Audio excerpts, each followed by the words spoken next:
What's poppin'? What's poppin'? Hey. We need to add more P's and poppin' today because we got the one, the only Angela Yee in the building. I'm happy to be here. Let's get into this Yee tea. No. Are you ready? This Yee tea. Yeah, your celebrity dish like royalty. You've been doing it for years. When you sit down and think about your career, I mean, you're going to be honored today by the U.S. Chamber, the U.S. Black Chamber, as one of the top 50 powerhouse women, people in our country.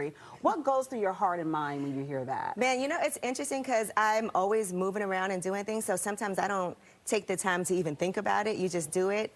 And you know, at times I have to sit back and be like, okay, you are doing a thing. Like, it's amazing. Yeah, I gotta smell the roses. You gotta smell the roses. It's a blessing. It's a blessing. Congratulations. Thank you for stopping by on your busy tour around the world. I mean, we're just so grateful to have you. Oh, no, I'm so happy I was able to make it. I was like, we got to get there early. I was excited to be here. We love an early riser. Many of us came to know and love you through the Breakfast Club. Yes. Yes. So first up, we got to get into the Breakfast Club most recent drama. Angela, we want your take on what has happened recently. You know, that argument that played out between Jess Hilarious, Charlamagne the God, DJ Envy, about women essentially coexisting in media and entertainment. And I always say that we have to learn how to work together and not compete against each other. Exactly, share the mic and also not feed into online criticism.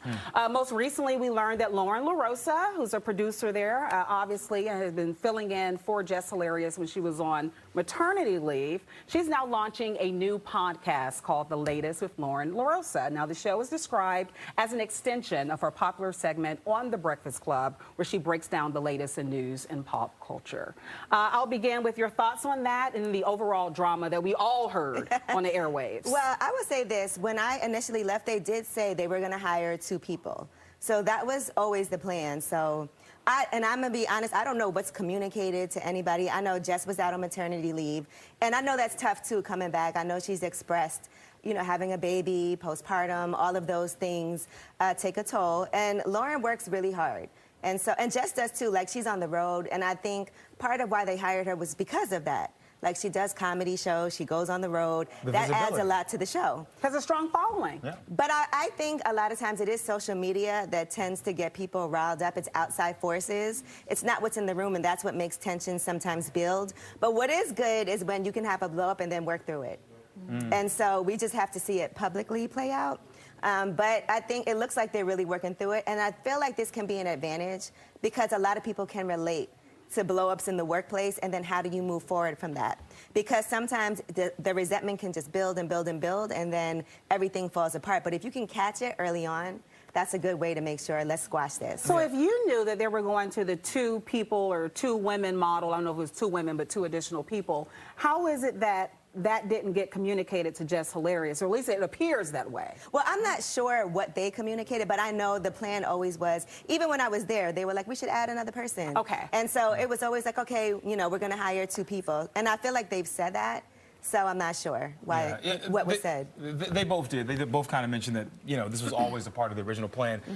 Somehow it was a shock factor. Something got lost in the sauce. There was a breaking down of communication, and then she ended up blaming Charlamagne and of course DJ Envy for not protecting her in that moment.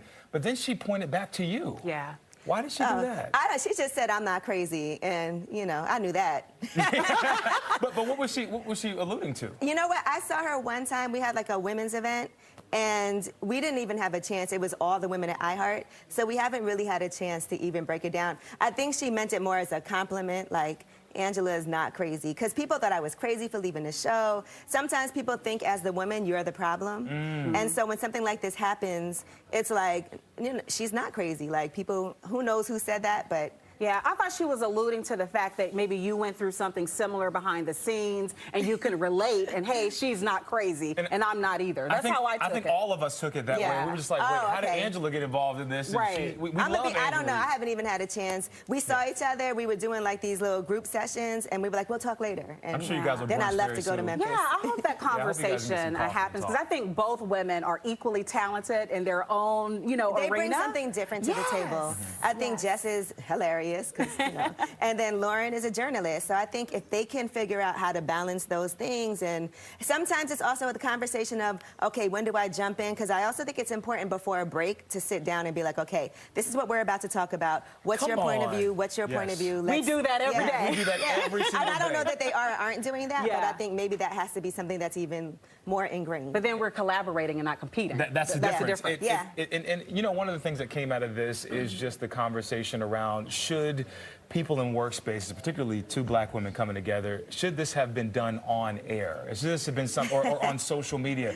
Should this have been a private conversation?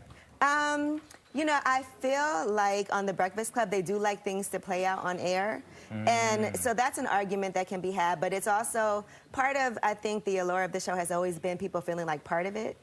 And so that show's been around for, what, 14 years now, 15 years.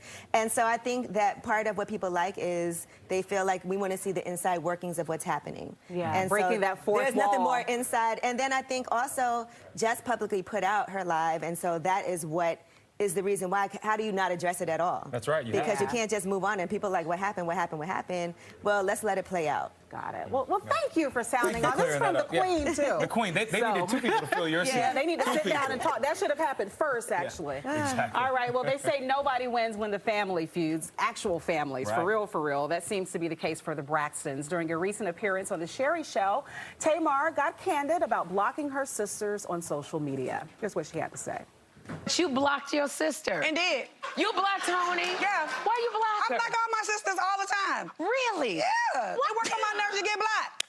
Okay. You know, one thing I love is your facial expressions, Tamar. It says more than the words you ever say. So did you unblock Tony? She's unblocked for now. Really? Yeah. Yeah. Tony, what kind of things do your sisters do when you say, when they get on my nerves, I block them? I am the youngest, right? And so it's easy to target me because I'm the youngest and people say I'm not the most outspoken. But the oldest sisters are very antagonistic. True. Well, I'm the youngest sister. I get it. I'm the youngest. I'm the oldest sister. You're the antagonist. Of course you would disagree with that. Oh, but the babies, y'all are a hot mess. The babies of the family. Now, what do you think about this? Was it all tongue-in-cheek, in jest, or? I believe that she clearly blocks her, but then unblocks her to keep on being able to block her. So you know how that goes. And doing reality TV with your family has to be tough, no matter what. I can see that, you know, being something heated. I agree. Times. I loved her response to Sherry. She's like, and did. Yeah. And did. I love that. And I'm glad that you came and did. Good day, DC today. It's been a pleasure. It's been amazing. Thank you so much. I'm happy to be here. I've always wanted to come. Come back, please. I will. All right. There's always a invited. space for you on our couch. Thank you. All right.